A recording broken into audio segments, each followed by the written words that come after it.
Iniciamos esta nueva jornada del ciclo de charlas y conferencias magistrales en homenaje al doctor Juan Carlos Casañe sobre la abogacía del Estado ante un cambio de época, organizado por la Fiscalía de Estado y la UPAP, la Universidad Provincial de Administración Pública.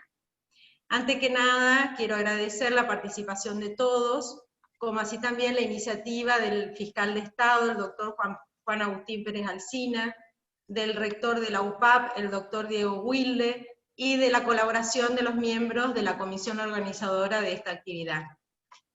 Les recuerdo que la entrega de certificados requiere la asistencia mínima de 10 conferencias, por lo que deben registrarse en el chat con su nombre y DNI. Les pido también que mantengan las cámaras en lo posible prendidas, no así el micrófono porque puede haber interferencias. Por otro lado, tengan presente que el link es el mismo que se usa para todas las charlas magistrales, queda una pendiente, que es la última, el jueves que viene. Lo que sí no está permitido compartir el link para para evitar cualquier tipo de inconvenientes. Les recuerdo también que luego de terminada la ponencia, podrán realizar las preguntas que estimen pertinentes. La ponencia de hoy estará a cargo de la doctora Roxana Mabel Castro. Bienvenida, doctora. Muchas gracias. Quien es secretaria de la Cámara de Apelaciones en lo Civil y Comercial Sala 3. Además, es máster en Derecho Administrativo, máster en Magistratura y Derecho Judicial, ambos por la Universidad Austral, y jefa de trabajos prácticos de las asignaturas Derecho Administrativo y Derecho Público en las carreras de Contador Público Nacional y Licenciatura en Administración de la UNS. La doctora expondrá sobre la responsabilidad del Estado y competencia contenciosa administrativa. Doctora, le cedo la palabra. Bueno, muchas gracias, buenas tardes a todos.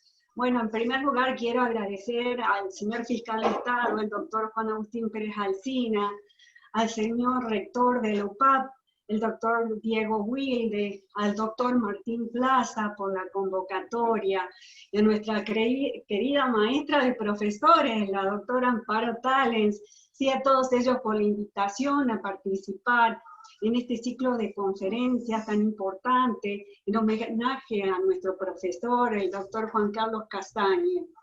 También quiero agradecer al doctor Sebastián Aguirre Astigueta por la coordinación, el esfuerzo que supone la coordinación de todo este ciclo, y también por ofrecerme participar y para que mi última obra sobre la responsabilidad del Estado por los daños al administrar justicia forme parte de la biblioteca digital de la Fiscalía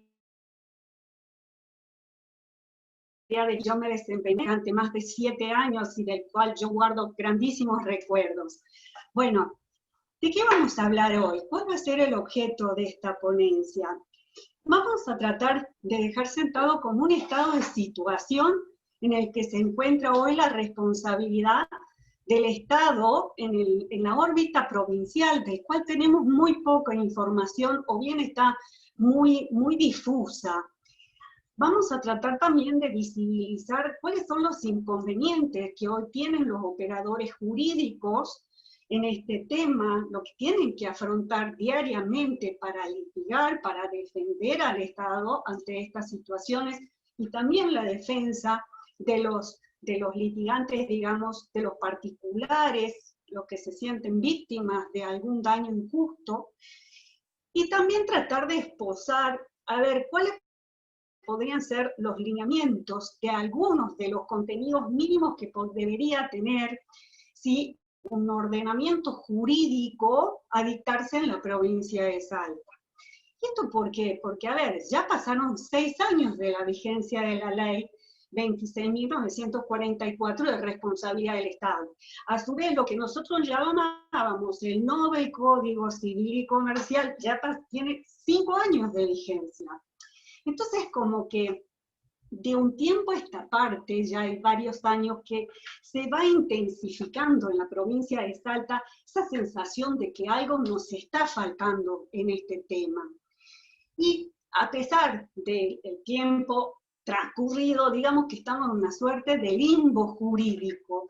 ¿Y esto por qué? Porque fundamentalmente hay una ausencia de herramientas jurídicas claras en materia de responsabilidad del Estado, tanto para llevar adelante un reclamo de tipo indemnizatorio y también asumir la defensa estatal. O sea, tienen grandes dificultades los operadores de fiscalía para poder asumir esta gran responsabilidad. Y a eso se suma todo este cúmulo el dictado de sentencias muchas veces contradictorias y que siguen emanando de fueros que son diferentes y con conceptos o preconceptos también diferentes. Todo eso se suma a una complejidad ya naturalmente difícil como es la responsabilidad del Estado. A ver, ¿qué pasó? Desde el año 2014, tanto las provincias como la Ciudad Autónoma de Buenos Aires, con el dictado de la Ley 26.944, estaban en la disyuntiva de optar. ¿De optar en qué? Entre adherir a los términos de la Ley 26.944 en base a la invitación del artículo 11 que se hacía, o bien podía dictar su propia ley, o bien permanecer en silencio. Ahora, para eso se sumó que en el año 2015, como más precisamente el 1 de agosto del 2015, también todas las provincias y ciudad autónoma de Buenos Aires, frente a la derogación del viejo artículo 11.2 del Código Civil, nos enfrentamos frente a un Código Civil y Comercial que contempla a la responsabilidad del Estado como un supuesto especial de responsabilidad. Y se para frente a lo que fue siempre una discusión doctrinaria, jurisprudencial, y dice, las disposiciones del Código Civil y Comercial, ¿sí? Lo que tiene que ver, lo atinente a la responsabilidad civil, no se va a aplicar en forma directa ni subsidiaria, lo cual no significa que no se pueda aplicar por vía analógica estas disposiciones en materia de responsabilidad estatal. ¿Cuál va a ser la normativa aplicable? Va a ser las disposiciones y principios de derecho público, de derecho administrativo, nacional o local, según corresponda. Y avanza incluso y menciona la responsabilidad de los funcionarios y empleados públicos, y dice que por no cumplir, sino de una manera irregular las funciones a su cargo, también van a estar sujetos a la normativa de derecho administrativo, local o nacional, según corresponda. Ahora, hay provincias que adhirieron sin cortapisas a la ley 26.944. ¿Cuáles fueron? Santa Cruz, en la cabecera, tenemos Chubut, Santiago del Estero y Catamarca. Otro grupo de provincias decidieron dictar su propia ley. Tenemos Entre Ríos, Mendoza, Río Negro, y este año recientemente sancionó su ley la Ciudad Autónoma de Buenos Aires hace muy poquito tiempo.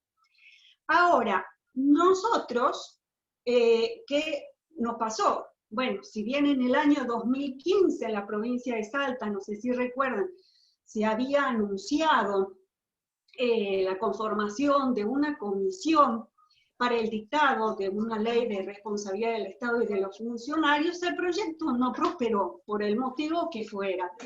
Y lo cierto es que nosotros seguimos formando parte de este grupo de 16 provincias que optaron por mantenerse en silencio desde el punto de vista legislativo. Ahora, lo que yo advierto de todos estos ordenamientos provinciales, y siguiendo incluso el lineamiento de la ley nacional, todas tienen algo en común, y es que ninguna tiene mayores consideraciones respecto de la responsabilidad del Estado por los daños que puede ocasionar con motivo de la administración de justicia. ¿Y por qué es esta característica en común? Bueno, a ver, pueden haber muchas causas, ¿no? Pero yo supongo que estos silencios legislativos pueden tender en alguna medida a tratar de mantener en una cierta opacidad, digamos, un tema tan sensible como es el funcionamiento de la administración de justicia. Y sobre todo a callar la tesis que postula que la responsabilidad por la actividad judicial no es de carácter extraordinario, no es excepcional, sino que es susceptible de darse permanentemente. Y está claro, porque es tanto el volumen de trabajo que se maneja, que es muy posible y es muy factible que se ocasione daño, pero sin embargo es muy difícil encontrar, sobre todo yo no encontré a nivel provincial antecedentes en este tema. Lo cual, por eso yo digo de que puede ser uno de estos objetivos, pero hay que tener en cuenta de que ya sea que cuando se libra un oficio, por ejemplo, para la toma de razón de un embargo, cuando se dispone, a ver, por ejemplo, un desalojo, cuando se ordena la prisión preventiva de una persona, siempre son los jueces, son los funcionarios, son los empleados los que están actuando en representación del fisco, o sea, no hay ninguna diferencia entre los que trabajan en Fiscalía de Estado, por ejemplo, y lo que son los secretarios en cualquier juzgado, lo que puede ser las funciones que está cumpliendo el personal encargado de mesa de entrada. Todos representamos al Estado. Entonces, a ver, basta reparar, por ejemplo, todo el cúmulo de facultades que tienen los secretarios previstos en el artículo 38 del Código Procesal Civil y Comercial. Y es lógico que al cumplir todas estas funciones pueda ocasionarse un daño susceptible de ser resarcido. Ahora, yo lo que entiendo que hay como una voluntaria omisión legislativa de dar un tratamiento integral a este tipo de responsabilidad. ¿Y por qué digo de que hay una intención de omitir este tipo de regulación? Y es porque solamente se menciona la responsabilidad, pero solamente para descartar la responsabilidad o la actuación del Poder Judicial cuando se trate de una actividad lícita.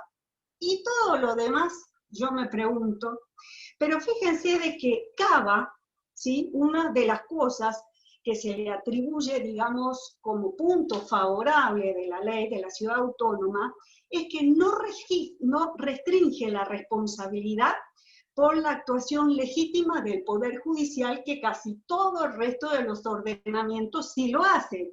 O sea, punto a tener en cuenta para una eventual también regulación en nuestra provincia. Ahora, tenemos que todo el articulado de estas leyes vigentes evidencian que son aplicables tanto a los supuestos de responsabilidad por el ejercicio de la función materialmente administrativa del Poder Judicial, como también por el cumplimiento de la función de administrar justicia.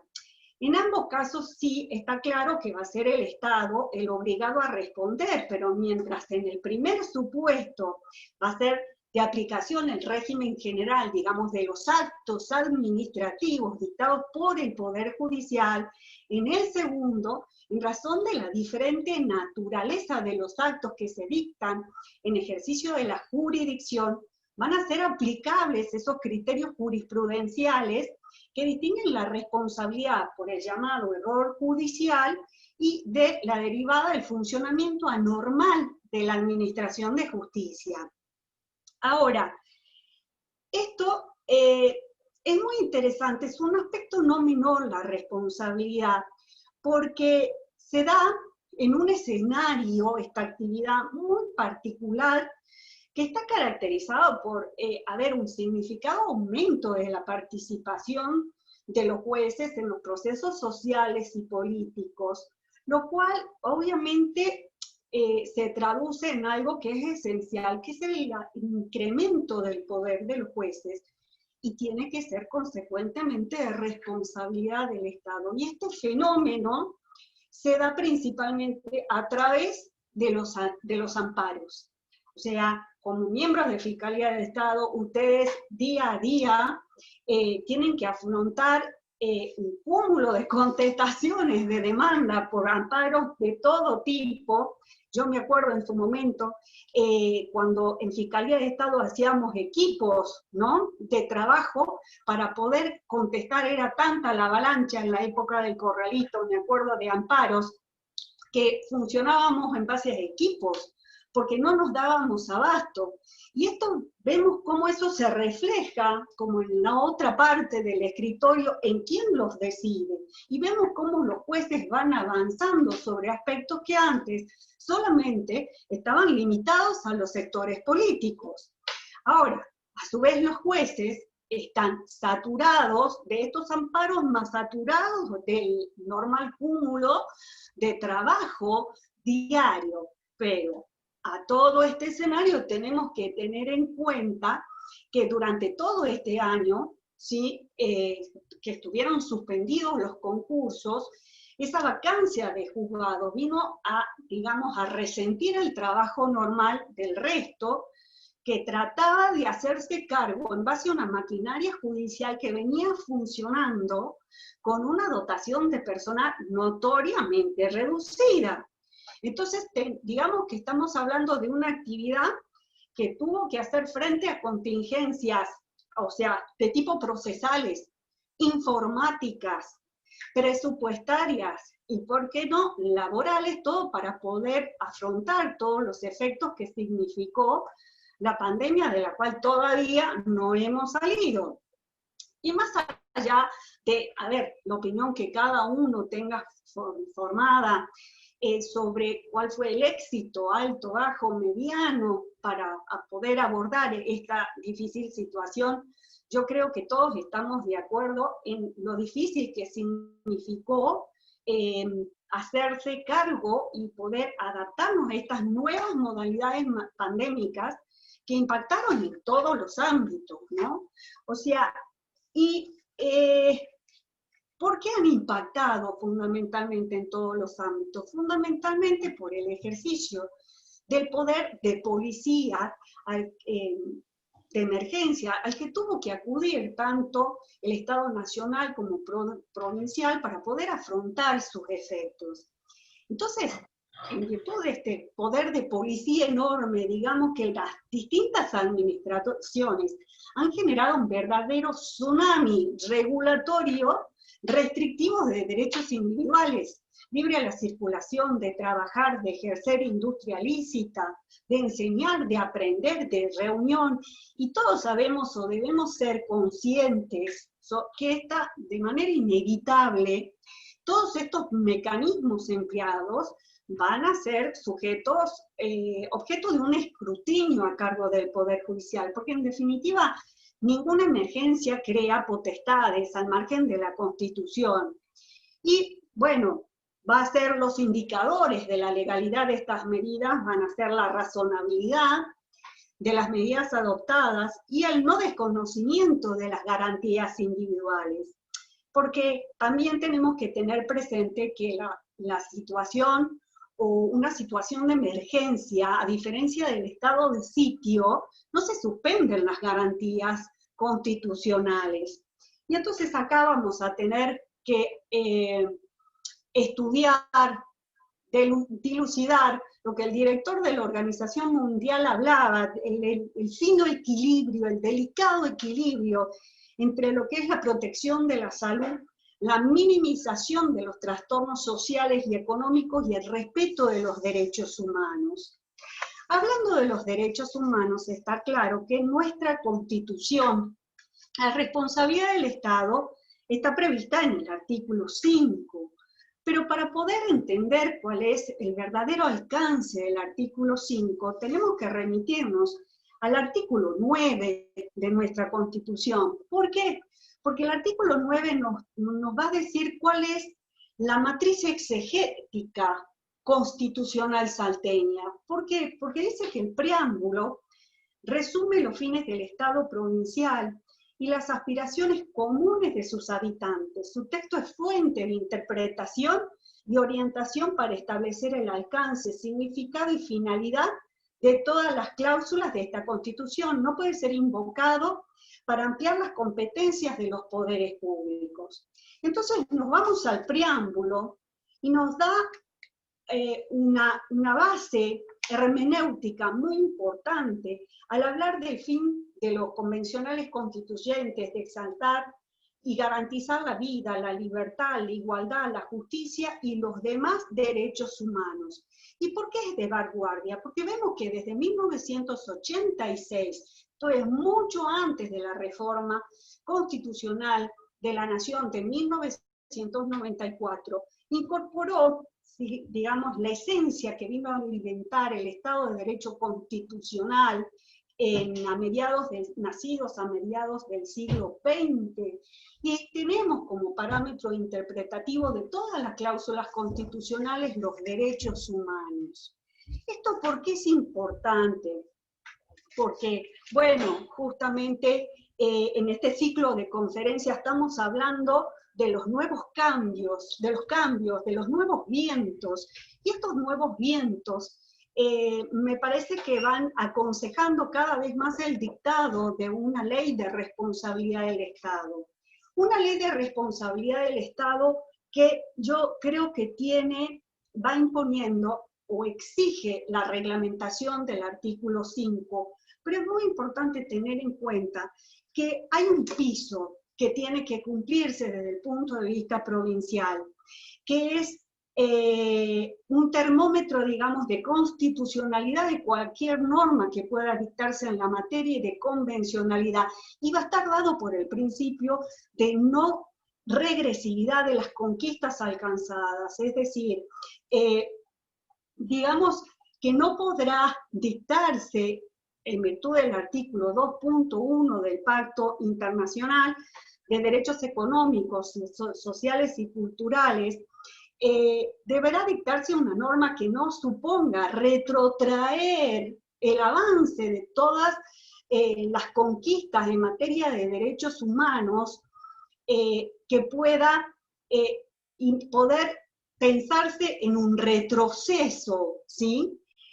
No es posible entonces implementar políticas que reduzcan los niveles de protección históricamente alcanzados por los derechos individuales involucrados, los derechos esenciales involucrados. O sea, no pueden dictarse leyes, sancionar normas que empeoren la situación de estos derechos de que gozaba la población en un momento dado. Entonces, aquí viene la pregunta. ¿Podría la provincia de Salta adherir así, sin más, sin ningún tipo de objeción, a los términos de la ley 26.944? Bueno, la respuesta a esta pregunta va a depender fundamentalmente del análisis que se haga de esta ley a la luz de los términos de la Constitución, y vuelvo a insistir, de los tratados de derechos humanos que ya nuestra Constitución nos está poniendo como matriz exegética de todo su articulado, pero lógicamente que eso excede el análisis de esta ponencia, pero sí hay determinados aspectos que una eventual regulación provincial deberá tenerse en cuenta. Por ejemplo, en materia de prescripción, tanto la ley 26.944 y el resto de los ordenamientos se vienen a alinear detrás de los 3 años, ¿sí?, de prescripción que el artículo 2561 establece para los supuestos de responsabilidad civil. Entonces, ¿podría Salta fijar un plazo de prescripción en materia de responsabilidad diferente al de 3 años? Y bueno, la respuesta, yo entiendo, es que sí lo puede hacer. ¿Por qué? Porque eso lo habilita el artículo 1765 del Código Civil y Comercial, y a su vez está en línea con los artículos 2532 y 2560 que autorizan a las jurisdicciones provinciales la regulación de plazos de prescripción de tributos, de los tributos locales. Con lo cual acá, digamos, claramente el legislador se apartó de la doctrina de la Corte Suprema de Justicia de la Nación en el caso Filcrosa y todos los que siguieron, reconociéndole entonces a las provincias esta facultad. Es el llamado legislador mata juez, ¿no es cierto? Porque digamos que toda esa discusión que vino atrás y que desde el punto de vista de federativo se peleaba con un derecho de las provincias a hacerlo, adoptó una postura determinada ya el legislador y lo reconoció. Entonces, ¿tiene que ser el plazo de 3 años? No necesariamente, podría seguir siendo el de 2, por ejemplo, que antes estaba establecido en el artículo 4037 del Código Civil, que la Corte Suprema había considerado como inaplicable en los casos de responsabilidad extracontractual.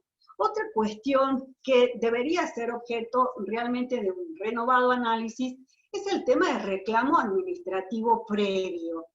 ¿Y esto por qué? Porque conforme lo bien decía la doctora Wood en su exposición de la semana pasada, la Corte local siempre dijo, es doctrina reiterada, que cuando se trata de una pretensión de naturaleza reparatoria, como es los supuestos de responsabilidad extracontractual del Estado, corresponde cumplir con este presupuesto de reclamo administrativo previo previsto en el artículo 1 de la ley 5018.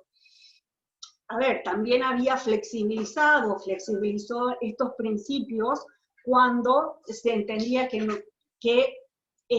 no importaba como un ritualismo inútil cuando ya se evidenciaba la postura de la administración frente al reclamo. Lo mismo, por ejemplo, ante casos que habían iniciado en sede, digamos, del fuero civil, hubo un cambio de criterio de la competencia, entonces se exigía el reclamo administrativo previo porque las causas pasaban, digamos, al fuero contencioso administrativo. Sin embargo, estos procesos que habían iniciado como civiles, muchos casos habían iniciado también con una mediación. Entonces se decía, si la administración en esa mediación no evidenció ninguna voluntad, digamos, de conformar a lo solicitado, a lo reclamado, lo demandado, no tenía ningún sentido volver para atrás y exigirle reclamo administrativo previo.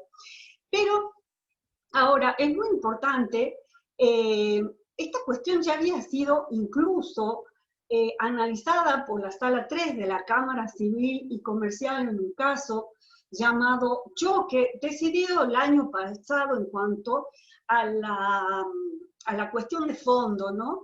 Ya dijo de que en ese precedente que es cierto que el artículo 5 de la Constitución solo excluyó la necesidad de autorización legislativa previa para demandar, coincidente con el artículo 39 de la Constitución anterior, ¿no? Y también sostuvo la Sala que la exclusión de la autorización previa no significaba prohibir la reclamación administrativa que prevén algunas leyes, porque tienen un sentido distinto y no constituyen un pedido de autorización. Y esa salvedad que hace la cláusula transitoria cuarta de la Constitución no supone de manera alguna una prohibición del reclamo administrativo previo. ¿Y esto por qué? Porque dice que la plena justiciabilidad de la provincia no se ve afectada por el reclamo administrativo previo, porque con o sin reclamo administrativo la provincia siempre es plenamente demandable. Ahora, hay que tener en cuenta que la ley, o sea, estamos hablando de la 5018, es una ley muy vieja y prevé reclamo administrativo para los supuestos de las llamadas acciones civiles de las provincias, acciones civiles contra la provincia. Ahora, a mí me parece que este reclamo administrativo previo, tal y como fue concebido para estas acciones civiles, hoy ha perdido vigencia como tal. ¿Y por qué? Porque ya el juicio de responsabilidad del Estado no es un juicio de responsabilidad civil, es un juicio de responsabilidad pública, que está sujeta a normas de derecho administrativo local. Por lo tanto, ¿de qué acción civil me está hablando? ¿Me siguen? Eso, como le digo, nos habilita el 17, esta interpretación, el 1764 y el 1765 del Código Civil. Ahora, esto, en definitiva, va a depender de la postura que el legislador decida abordar en esta temática. ¿Y por qué lo digo? Porque miren, por ejemplo, leyendo la ley de Mendoza, me pareció algo muy interesante. Miren, por ejemplo, el artículo 1º, 2º párrafo de la ley de Mendoza dice: la responsabilidad originada en la actuación de índole comercial, industrial, financiera o cualquier otra que sujetos del sector público provincial desplieguen bajo un régimen de derecho común en igualdad de condiciones y circunstancias al que rige la actividad privada, queda sujeta al sistema de responsabilidad patrimonial propio de dichas relaciones. Fíjense que en base a un texto semejante, o sea, bien podría reflotarse, digamos, normativamente la exigencia del reclamo administrativo previo, pero estamos hablando de supuestos diferentes, como les digo, acá el Estado está actuando en igualdad de situaciones que el sector privado. Entonces, exigir en esos supuestos la responsabilidad, en esto el reclamo administrativo no va a enervar, digamos, la sustancia del reclamo. También, por ejemplo, en materia de prescripción es interesante lo que dice la ley de Mendoza, porque habla de una reclamación administrativa voluntaria, no obligatoria. Y en ese caso que se acuda a una reclamación administrativa voluntaria, obviamente con fundamento en el derecho de peticionar ante las autoridades, esa reclamación va a interrumpir el plazo de prescripción de la responsabilidad extracontractual que se reinicia a partir del acto administrativo firme que la deniegue. Es una opción interesante también a tener en cuenta. Otra cuestión que yo considero de suma importancia es hacernos cargo de los procedimientos para hacer efectiva la responsabilidad del llamado Estado juez. ¿Y esto por qué? Tengamos en cuenta que esto significaría una verdadera innovación legislativa, porque ningún ordenamiento lo establece en forma concreta. Siempre se habló que el error judicial se daba fundamentalmente en la órbita penal, pero esto ya sabemos que no es así, sino que puede darse en todos los fueros y en distintos tipos de actuaciones, y se verifica, en definitiva, cuando ese acto judicial dictado por el magistrado en ejercicio de su función de juzgar va a resultar objetivamente contrario a los hechos demostrados de las causas, al derecho, a la equidad, y en definitiva la solución del caso resulte indiscutidamente diferente. Hay una cuestión muy importante que desde el punto de vista tradicional, la cuestión del error judicial por la condena a un inocente fue objeto de regulación, o es objeto de regulación, en el Código Procesal Penal. Por lo tanto, como operadores jurídicos, frente a esta situación, ¿dónde vamos a acudir para resolver, para determinar cuál es la normativa? Y resulta que tenemos que acudir al Código Procesal Penal. En el caso de la provincia de Salta, es muy significativo que, claro, o sea, tenemos una condena firme a un inocente, necesitamos rever a esa situación. ¿Cómo es el mecanismo procesal para hacerlo? Desde el punto de vista penal, en la Nación está previsto el recurso de revisión de la condena. Ahora, Salta, si bien contempla esta situación, no como dentro del libro de los recursos, pero la trata como una acción de revisión, siguiendo un precedente del Código Procesal Penal de la provincia de Entre Ríos. Entonces, si se trata de una acción y no de un recurso de revisión de la condena, ahora, pregunta, ¿podríamos identificarlo como la acción autónoma de revisión de la cosa juzgada, que el Código Civil y Comercial fija el plazo de prescripción de 1 año? Porque, a ver, está claro que, o sea, el código, en el artículo 2564, inciso F, si bien es una norma no penal, sí es de fondo. Y, o sea, frente a un eventual conflicto de normas de diferente jerarquía, habría que determinar cómo sería la vigencia de ese Código Procesal Penal que dice que la acción, esta acción de revisión, ¿sí?, se puede presentar en cualquier momento y a favor del condenado, lógicamente. Ahora, fíjense, ¿qué más dice el artículo que es el Código Procesal Penal? El artículo 559. Dice que esta acción tiene que entablarse ante el Tribunal de Impugnación con las mismas formalidades establecidas que para la casación, esto es, de manera fundada. Y al igual que el Código Procesal Penal de la Nación, el fallo que se dicte puede ya sea anular la sentencia y dictar y disponer que se haga un nuevo juicio, o puede resolver en forma directa y definitiva la cuestión. Pero fíjense, una diferencia. En el orden nacional, cuando en el marco del recurso de revisión, los jueces están facultados para expedirse sobre la condena erróneamente dictada, y si fuese absolutoria, incluso puede llegar a expedirse sobre los daños y perjuicios causados. Fíjense al efecto, ¿qué es lo que dice el Código Procesal Penal? Artículo 488. La sentencia de la que resulte la inocencia de un condenado podrá pronunciarse a instancia de parte sobre los daños y perjuicios causados por la condena, los que serán reparados por el Estado siempre que aquel no haya contribuido con su dolo o culpa al error judicial. Ahora, esto en Salta es diferente. ¿Por qué? Porque cuando se trata de una sentencia, una vez, digamos, determinada el error en que incurrió el juez penal, el artículo 568, quinto párrafo del Código Procesal Penal dice: serán jueces competentes para entender en las actuaciones originarias a los fines de la reparación los magistrados ordinarios del fuero civil. Fíjense, estamos hablando de responsabilidad del Estado.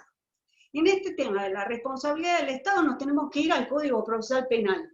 Código Procesal Penal que nos manda la competencia civil que hoy ha sido abandonada por la doctrina de la Corte en base al precedente de Barreto, en base al nuevo Código Civil y Comercial, y tenemos una ley que nos está diciendo un fuero que en realidad en los hechos no es.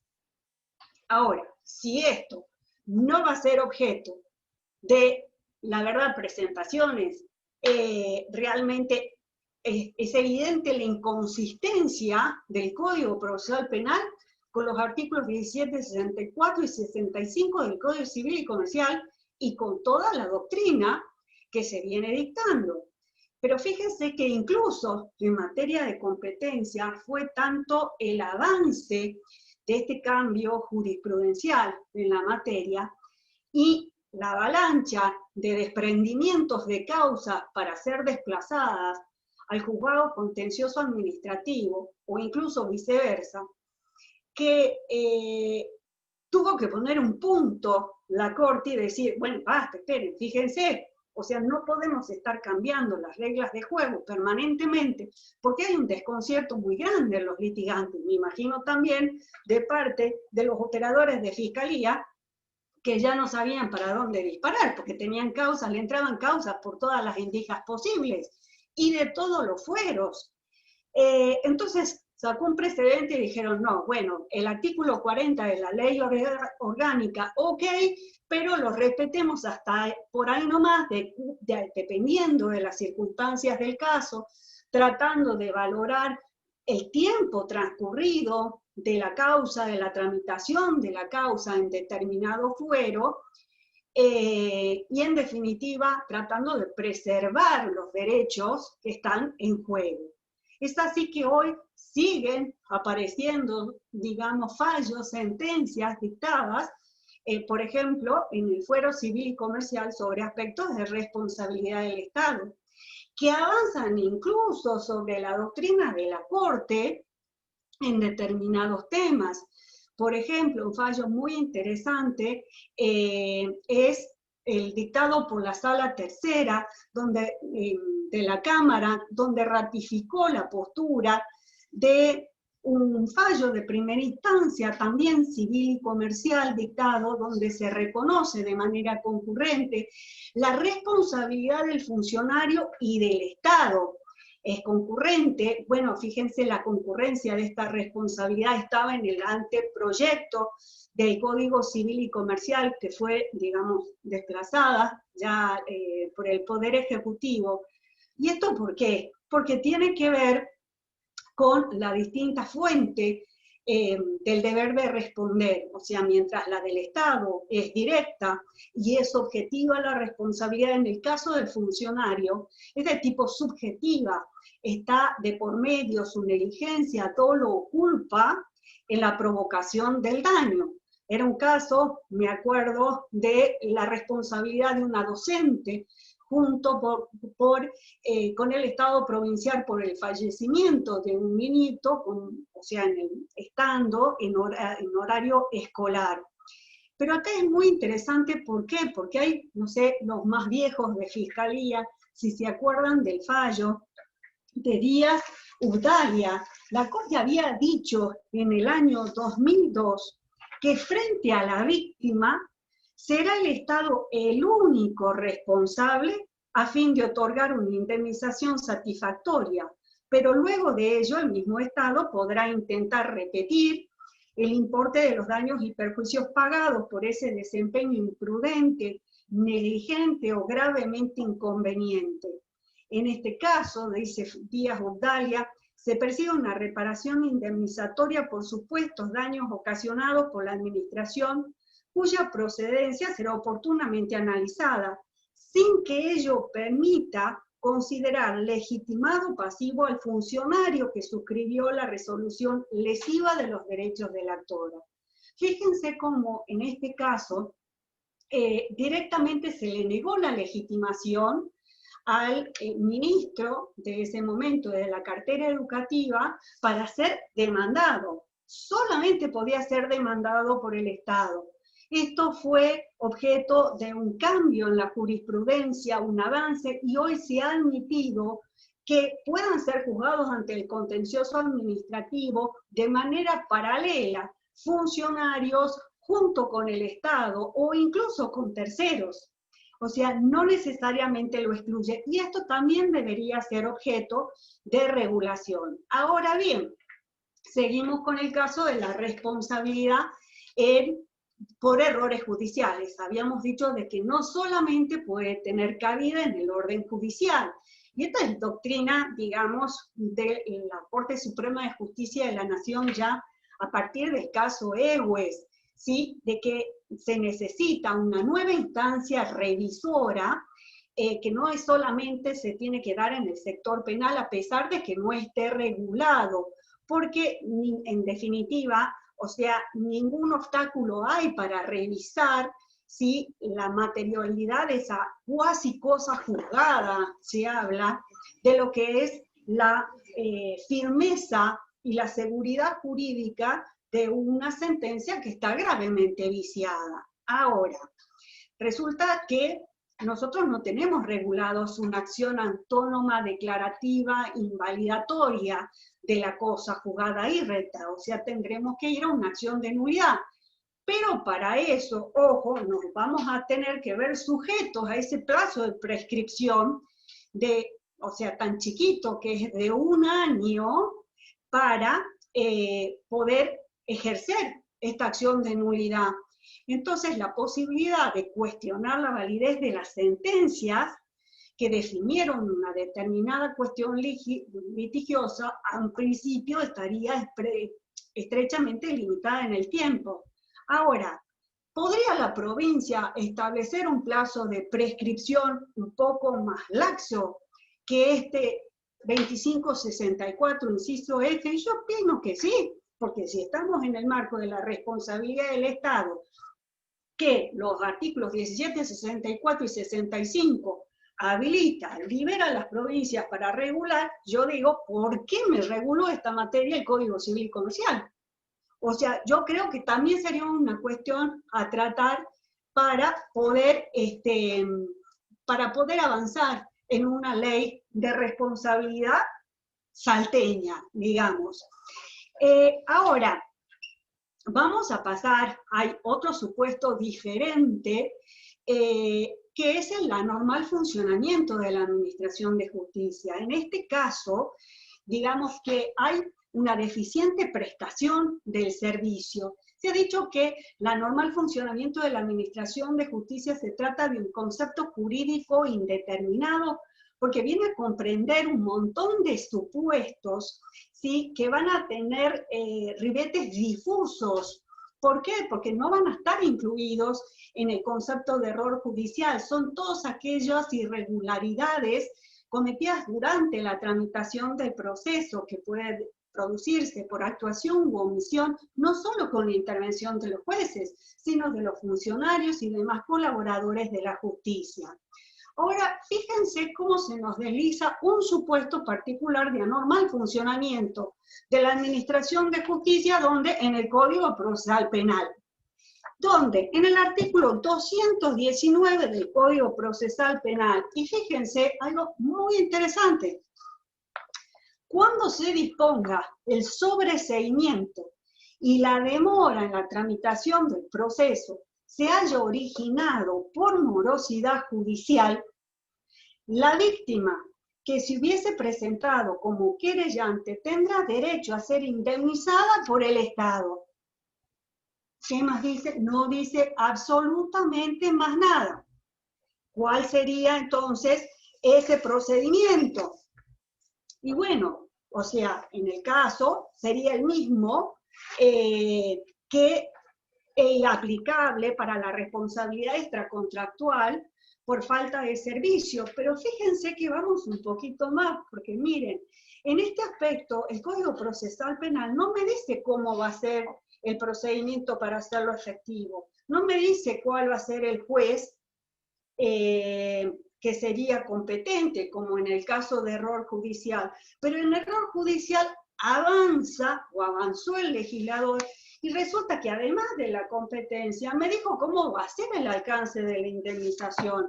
Fíjense, en el caso de esta acción de revisión, me dice, toda persona condenada por error a una pena privativa de la libertad tiene derecho, una vez resuelta a su favor la acción de revisión, a una reparación económica por el Estado provincial proporcionada a la privación de su libertad y a los daños morales y materiales experimentados. Pero esperen, va más allá. El monto de la indemnización nunca será menor al que hubiere percibido el condenado durante todo el tiempo de la detención, calculado sobre la base del salario mínimo vital y móvil que hubiera regido durante ese periodo, salvo que el interesado demostrara de modo fehaciente que hubiera obtenido un salario o ingreso mayor. Fíjense cómo esta norma procesal penal nos viene a resaltar, digamos, el principio de reparación integral del 1740 del Código Civil. En el ámbito nacional, no dice nada respecto de la reparación tratándose de la responsabilidad extracontractual por actividad ilícita o ilegítima. Pero digamos que sería un supuesto, acá lo está previendo expresamente. Entonces, ¿podría una ley de responsabilidad de Salta alejarse un poco de estos parámetros? Fíjense que la ley de Cava contempla la posibilidad de esta reparación integral en cuanto al alcance de la reparación, al decir que en el artículo 2, si me permiten, dice, reunidos los presupuestos denunciados, el juez puede disponer el resarcimiento de aquellos rubros indemnizatorios efectivamente acreditados. Es decir, acá me admite la posibilidad de una reparación plena. La ley de Mendoza también lo hace, y lo hace con remisión expresa al 1740 del Código Civil y Comercial. Ahora, ¿cuáles otras cuestiones? Además, la responsabilidad, la falta de servicio por omisión. La falta de servicio por omisión, bueno, la mayoría de los ordenamientos la restringe, siguiendo el precedente Mosca, a la inobservancia de un deber normativo de actuación expreso y determinado. Sin embargo, fíjense que la ley de Mendoza tiene un criterio más amplio, y miren cómo lo prevé en el artículo 8, que la omisión solo genera responsabilidad, ¿sí?, frente al incumplimiento de una obligación de actuación determinada normativamente y de manera expresa, o de deberes indeterminados, siempre que reúnan los siguientes requisitos: existencia de un interés jurídicamente relevante, cualitativa o cuantitativamente, necesidad material de actuar para tutelar ese interés y proporcionalidad entre el sacrificio que comporta el actuar estatal y la utilidad que se consigue con su accionar. También la provincia de Mendoza es mucho más flexible en cuanto a la admisión de los requisitos para la responsabilidad por actividad legítima. Por ejemplo, admite el daño futuro al no exigir que el daño sea actual. También excluye el carácter exclusivo del nexo causal, que lo exige siguiendo el caso Columbia, la ley 26944, y no vincula ese sacrificio especial con la afectación de un derecho adquirido, sino con la configuración de un desigual reparto de las cargas públicas, siguiendo el anteproyecto del Código Civil y Comercial. Lo mismo tenemos en la provincia de Cava. En el artículo 5 hay una flexibilización de los requisitos. Bueno, como para concluir, hoy el propio Estado, creo yo, que se suma la necesidad de contar con un ordenamiento jurídico sistemático, claro, completo, para la defensa de sus intereses. O sea, no solamente estamos hablando de las víctimas, sino que es el propio Estado que lo está necesitando, porque ello le va a permitir adecuar sus estrategias defensivas según los diferentes supuestos de responsabilidad que se le presenten. También va a facilitar la previsión presupuestaria de los riesgos, incluso el cálculo para la eventual contratación de seguros que permitan el resguardo del patrimonio estatal.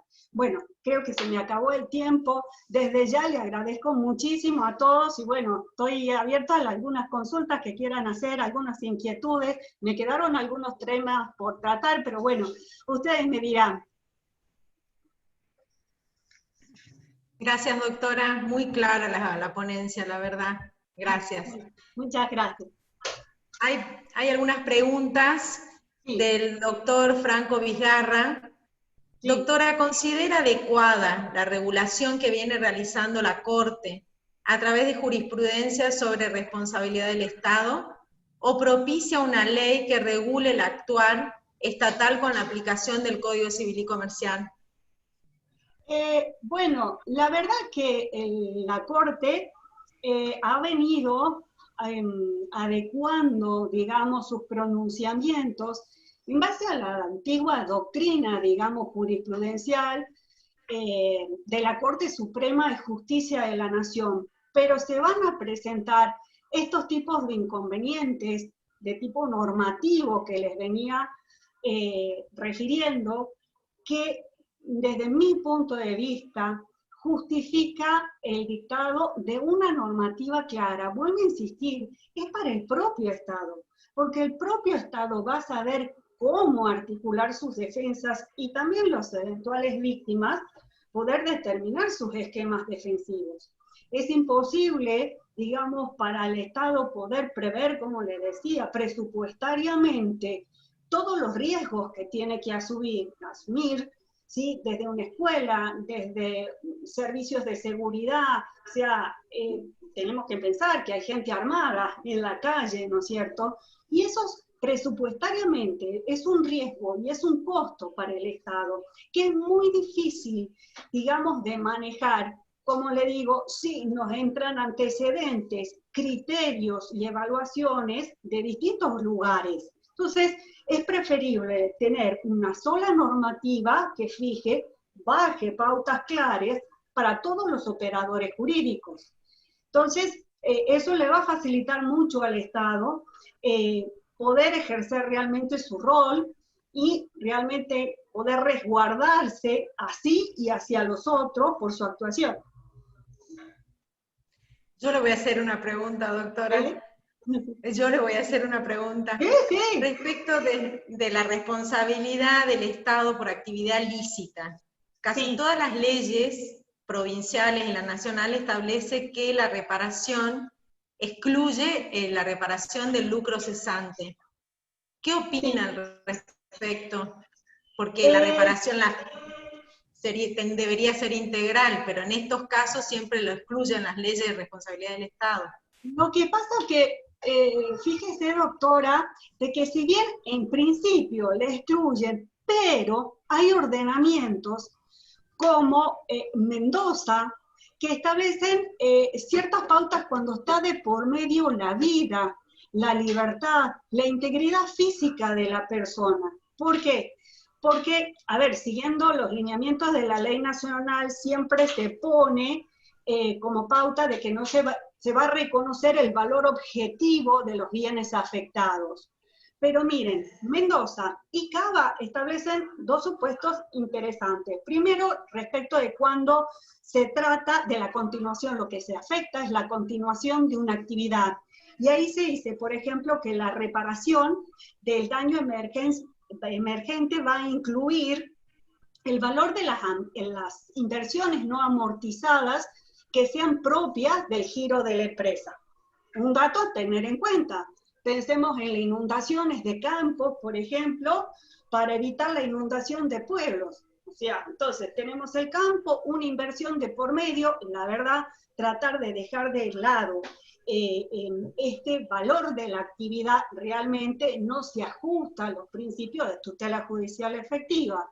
Pero fíjate, en el caso de estar de por medio la vida, la salud y la integridad, se habilita al juez para que prudencialmente pueda fijar por estos rubros y fundados en razones de equidad montos indemnizatorios. No los excluye, puede excluirse valor objetivo o sea, las afecciones personales, valores personales, pero claro, el valor objetivo de un bien cuando está de por medio la integridad física, y no se puede dar un valor objetivo del bien, porque el valor objetivo del bien es el valor de mercado. ¿Y qué valor de mercado tiene cuando se pierde una pierna, cuando se pierde la vida? ¿Cuál es el valor de mercado de la vida? Entonces se puede avanzar con ese tipo de regulación, digamos, más flexible, pero fijando pautas claras. Perfecto. Gracias. No, el doctor Sebastián Aguirre Estigueta le pregunta, más allá de la contingencia insuperable que representa la pandemia, el funcionamiento irregular o anormal del sistema informático del que depende todo el servicio de justicia en cuanto a plataforma para que las partes lleven adelante sus pretensiones, podría configurar una falta de servicio en que no importe la negligencia de los operadores y sí objetivamente la afectación de los derechos. Bueno, como toda actividad encarada encarada desde el punto de vista del Estado, un sistema informático, la implementación de sistemas informáticos puede traer aparejado un riesgo de provocar daños en cualquier dependencia que se le instale. Si se le instala en el Tranbur, si se lo instala en un colegio, si se lo instala en el Poder Judicial, si se lo instala desde el punto de vista, no sé, sanitario, de la salud, no sé, pensemos en un sistema también informático para implementar un plan de vacunación en la pandemia. Y claro, o sea, todo esto puede llegar a ocasionar un daño. Ahora, ¿es normal el funcionamiento del servicio de la justicia? ¿O en definitiva estábamos hablando de la función administrativa del Poder Judicial? No es lo mismo. No es lo mismo. ¿Sí? Pero claro, como toda actividad encarada por el Estado, podría eventualmente llegar a plantearse. Está bien. Doctora, no tengo más preguntas. Bueno, la verdad que agradecida de la exposición. Se encuentra con nosotros presente el doctor Diego Wilde, que es rector de la UPAP. Doctor, si quiere decir algunas palabras. Muy buenas tardes a todos. Solo agradecer enormemente la colaboración de la doctora Rosana Castro, brillante y muy entretenida su exposición, y decirle que esperamos contar con su presencia en las futuras actividades que estamos planificando para el año 2021. Muchas gracias, Rosana, y gracias, Carolina, por la moderación. Gracias a vos por la invitación. Muchas gracias, doctora. Gracias. Gracias. Hasta luego. Adiós. Adiós, hasta luego. Adiós.